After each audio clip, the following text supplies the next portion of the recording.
kind of typically undisturbed, not used in most of us. And many of us don't even know that deep inside of us, we have a celestial wishing tree. So I'm going to talk about this particular secondary chakra from many perspectives: what it is, what it does, what are some of the legends around it, some of the different names correlated to it. I'll describe it and go into depth on the symbolism of this energy center. And then we're going to shift it from wherever it might be within you or around you into the very middle of your heart chakra, because it is in there that you get to wish upon your own unique and special celestial wishing tree. So I'm just fascinated by this chakra. I found out about it maybe 20, 30 years ago when I was researching one of the books that I've written through Llewellyn. And I was, why don't we know about this chakra? It seems equally important to those 7 in-body chakras or any of the others that we like to work with, because literally this is a chakra that seems designed and enabled to, when activated, enable dreams to come true. And not just the dreams that your brain tells you you want, but what you really wish for. That's why we want to, and we will today, bring this into the chamber of our heart chakra, because it's our heart's desires that for so many of us are latent and that we want to enable in the world so that the divine can carry them to us. So we don't have to work as hard for, kind of paying the rent, for living the dream life that we want to. We can enable the world to partner with us. And that's what we're able to do with the celestial wishing tree. So this chakra is well known in various Buddhistic, Hindu, Sufi practices, some Tibetan ones. It's mentioned in Sanskrit literature, as a matter of fact, and it has many different names. Sometimes it's called the Kalpa tree chakra. Sometimes it's called the Kalpataru chakra, the Hriday, the Surya, the Anahata, which really means heart chakra, Anakonda chakra, the Hrit chakra. I came about it when I was working with Sufism a few decades ago. And it was one of those most marvelous, mystical energy centers that was thought that you had to be initiated, in order to really allow yourself to participate kind of in the dream world and the making dreams manifest that's possible with it. I think really all we need to do is bring it into the very middle of our heart, where our own spirit is constantly indwelled with whatever it is you call the greater spirit, to kind of blow those wishes into the universe and remain open for them as well. One of the legends is that this tree was planted on earth by Indra, who is considered in some Hindu literature to be the god before all gods, kind of the main god, and that he allowed people to wish upon it so that their dreams can come true, and that he and his constellation, you could say, were those who granted the wishes. It was also thought that he got so tired of people misusing this tree, this energy center, that he eventually moved it to heavens, but left the chakra, or the capability for having this chakra within each individual, so that if they knew about it, if they discovered it, if they honored it, if they lifted it into their heart, he would grant wishes with them and for them. As you probably could guess, it's very familiarized with the tree of life, which is that sometimes I call it the tree of light, with the Milky Way, with the birthplace of the star of Sirius. So there's a lot of different ideas about it. Some people think that theirs, or some groups of kind of Hindus believe that there's actually 5 Kalpa trees, 5 of these really important trees. But it doesn't really matter, because you have this chakra within you ready to become animate. And once it's animate, the wishes that you make upon the tree are met by the divine. And at a larger level, a greater level, a more spiritual level, it is thought that you also, because of your affiliation with this tree, and that sense of childlike wonder that grows as dreams become manifest, you also obtain what is called moksha, or freedom, liberation from darkness.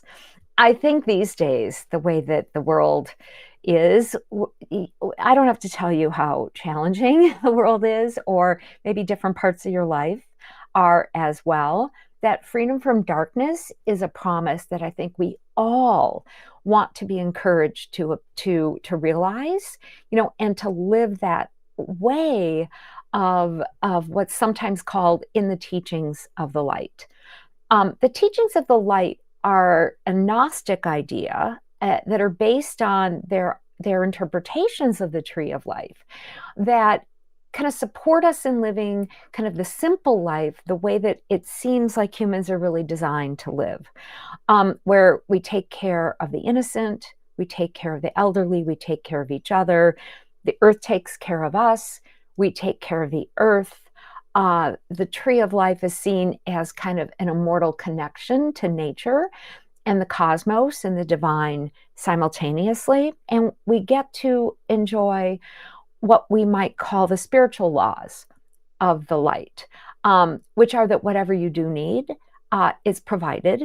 If it's your responsibility to take care of people who are in need, like children or parents or an ill partner or a pet, you're provided what you need in order to take care of all those within your circle of love or your circle of influence. And I believe this is how we're to be living, our reality. And I think many of us want to. And so this making your wishes, kind of come to light or life isn't just about the personal self. It's about opening the domain of your household, of your home, of your interconnections, of your relationship, of your walk with the spirits who are here to serve you, and your walk with your loved ones, to create that sort of communal life that is good for all, including you. I'm going to describe this chakra, and I love being geeky. So after I describe what this chakra looks like, and I'm really going to invite you to picture it, kind of in whatever way you can. And you can also Google Cyndi Dale and the Celestial Wishing Tree, because I've actually developed, and it's over the internet, an image of this tree. It's very hard to find them, is what I discovered once I really started to do a deep dive into what it's all about. I will just tell you or inform you what the symbology, kind of probably means about this chakra, because it truly is magical and meaningful at the same time. So begin by imaging a sphere. We get so used to seeing, kind of pictures on paper or words on paper that can kind of demean the meaning, because we think of things then, we can't help but perceive something as two-dimensional instead of three-dimensional or multi-dimensional. So this is truly a multi-dimensional spherical energy center. And so just kind of see that however you do inside of your mind's eye, multifaceted, multi-dimensional. There's actually been research that shows that our brain functions in all the known dimensions mathematically simultaneously.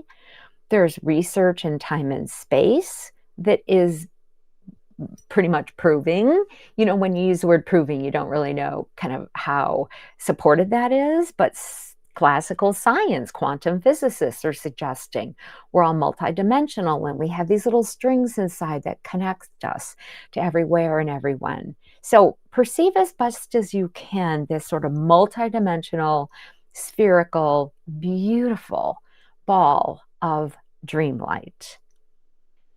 Within it is a tree. It's one of the names is the kalpa tree, or the tree of life. That's more the Sufi approach. In front of the tree is an altar. So, however you construct that altar, and we'll do a guided meditation for this to come even more kind of real to you and to who you are. And in front of the altar is a petitioner. There's always a person praying in front of the altar, kind of aimed at the tree. And up in the tree is a bird, always depicted in the illumination of this particular energy center is a bird. You might make it a dove. It's typically a white bird, maybe an angel. It's a messenger that brings our dreams, our wishes, our desires from the heart, once the chakra's in the heart, to God. There's a little bit more setup for the weaving of this particular chakra. There are 8 petals. 8 represents karma, mysticism, yin and yang, and balance. There's a lot of red in and through and around the chakra. The petals are seen as vermilion or red, which is life energy. So it's very physiological. There's emerald green within the chakra. Emerald green is this kind of beautiful, deep healing power. So this is a healing chakra.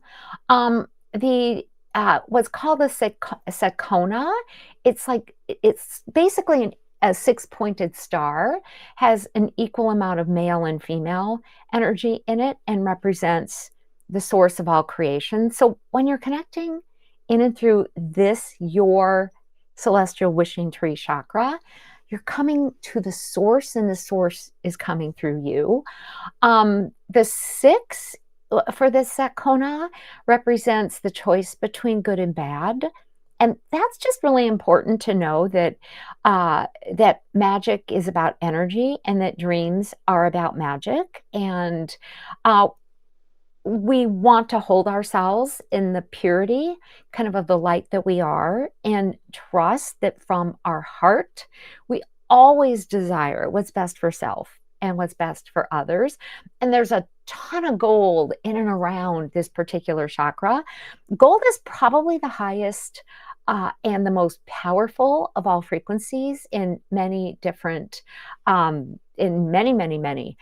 different cultures. I call it God power. And however you work with the, kind of idea of God, it's an energy that in many different cultures, when you connect with it, when you bring it in and through, gold enables the creation of what's supposed to be.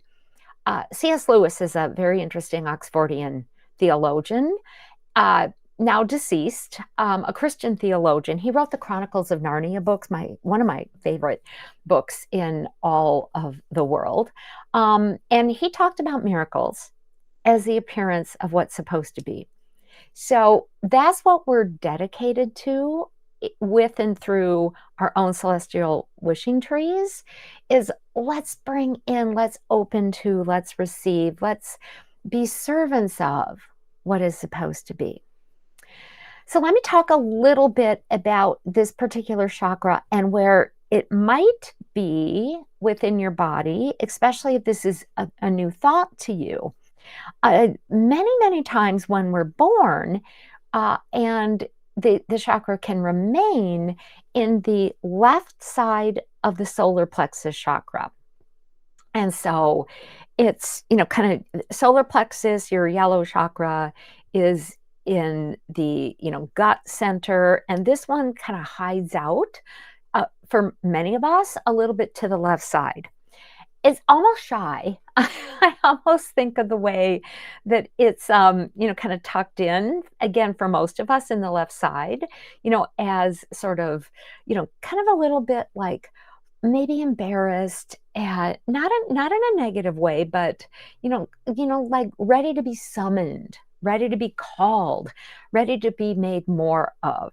That third chakra is very interesting because it's about personal power, it's about will, it's about mentality, it's about thoughts. And the celestial wishing tree is about dreams. It's about directing beliefs and thoughts toward a higher end, toward the desires, toward that which are, kind of we really, really are here to experience. And so this is, kind of part of why we want to help coax the celestial wishing tree out of wherever it is, if it's not in the center of the heart, is because when we enable it, when we activate it, when we animate it, we really want to come from our love space. We want to come from the center heart chakra, in which we're in our kind of most fruitful relationship with self, with others, and whatever it is we call the divine as well. And so even though I bill, and it's true that the celestial wishing tree is about our personal desires, it's also to be effectively raised into the center of our heart, which is the most powerful of our chakras. It's in the center of all the chakras. We know that the heart organ itself emanates the largest electromagnetic field and sound field. We want to connect. We want to bring the dreams for humanity, for all the living creatures, and even those, that hover, if you would, in the invisible realms, kind of to the best place.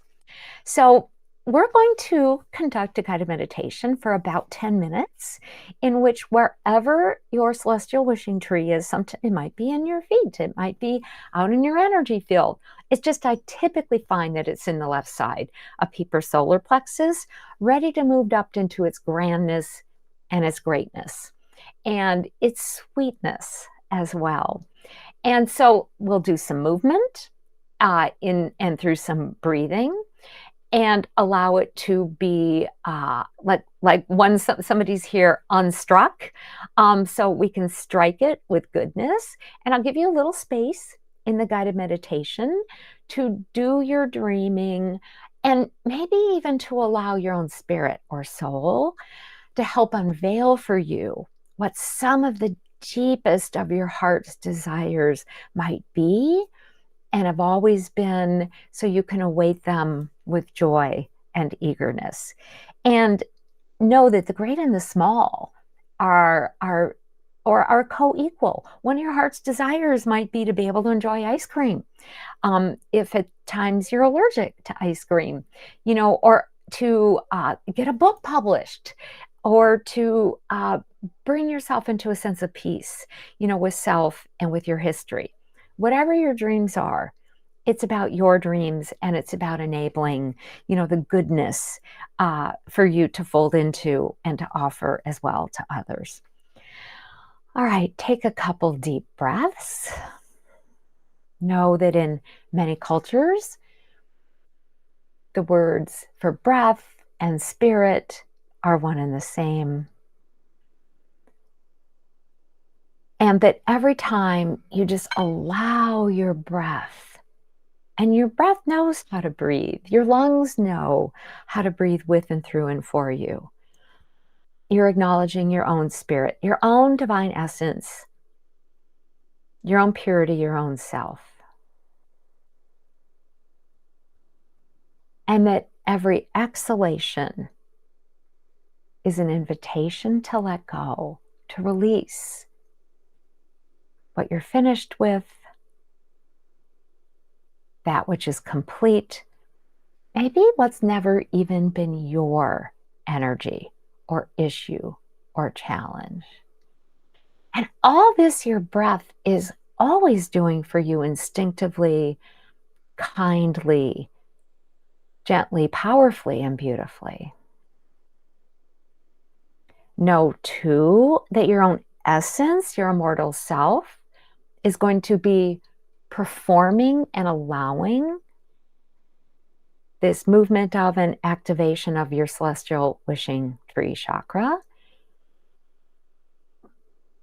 It's going to do that with the assistance of the divine help that's here with you and for you. And ultimately, your own spirit knows how to just quite simply surrender to the greatness, to the presence, to source, to oneness, to allow ease, effortlessness, and receivership. Now, in and through your breath, we're going to go another step on this adventure. Ask guidance, which includes your own higher presence or self, to, if it would be useful to know, help you locate, pinpoint, or sense where your Crete or Hriday or celestial wishing tree chakra is right now.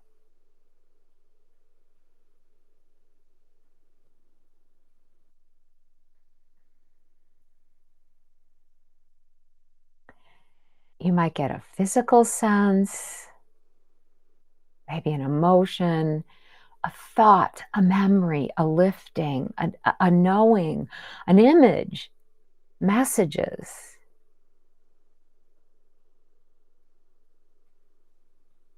However that comes to you, just simply trust your awareness and the next step of the adventure, which is to request that your own higher self, source, presence, and the guidance just simply move your celestial wishing tree into the inner chamber of your heart chakra. You don't have to work through all your issues. Your heart chakra is already brimming with delight to receive this beautiful secondary chakra. And I want you to just sense as the inner chamber of your heart chakra makes way and invites and allows the slipping in of this particular full-bodied chakra, which actually can enable and bring about an even healthier heart chakra, therefore deliver healing throughout your chakra system, therefore your body, your mind, and your soul. So I want you to just kind of feel, what it's like to have this chakra kind of within your heart chamber with that haven, that heaven inside. Notice there was already space for it, and maybe it's already been here for you. And even with that, you just request an activation of that particular chakra.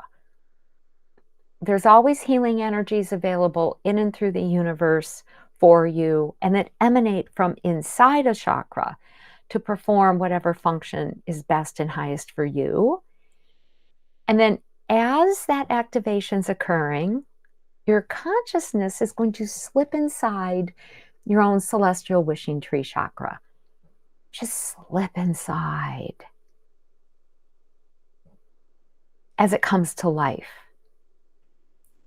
And you become aware within this land, this space, this place, this bountiful energy center.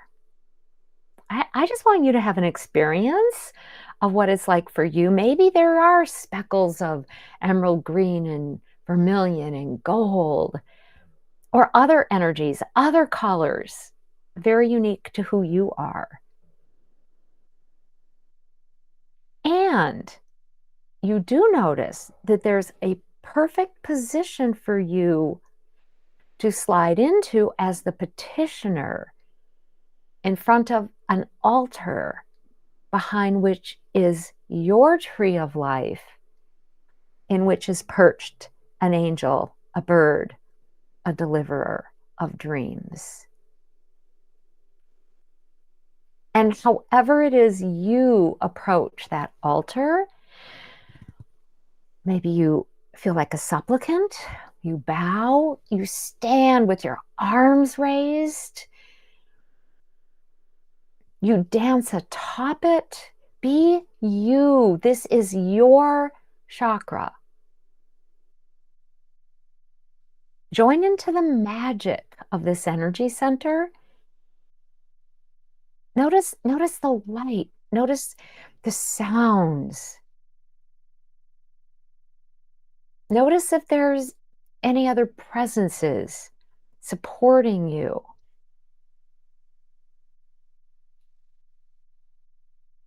And because you're also within your heart chakra, allow in, allow yourself to recognize at least one of your deepest heart's desires. Maybe you carried it into this lifetime. Maybe it's been developed. Maybe you've always had it. Maybe it's just an awareness in this moment.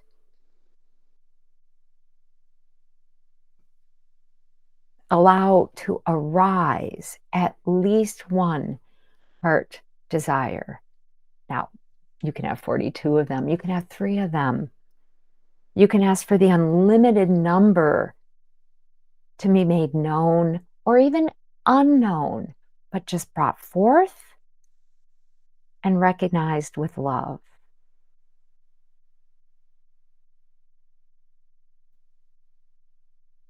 In this moment, I encourage you to focus on a singular desire.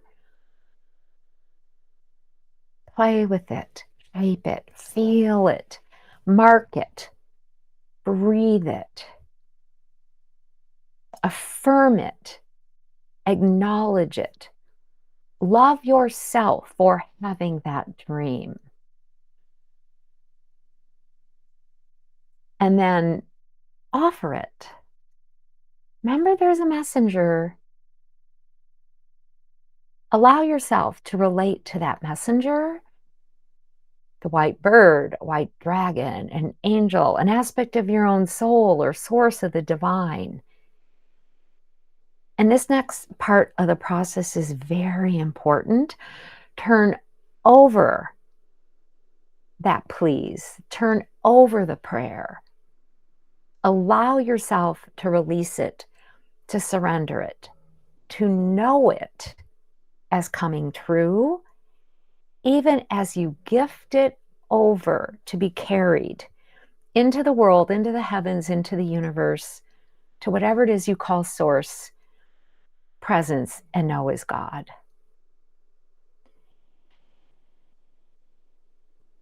And allow yourself to feel that freedom, that moksha is one of the words, that liberation of having acknowledged, I really want this. I can taste this. Please. Of going into that position of petitioning and trusting that there is goodness in and through your desire and goodness in the universe to be able to bring to you, to materialize with, through, and for you, to manifest through, with, and for you what it is that you've been carrying. If you desire it from your heart, it is also best for your loved ones and for the world. Breathe deep. What's occurred for you with this energy center? Has anything moved or shaped now that you've become active within it?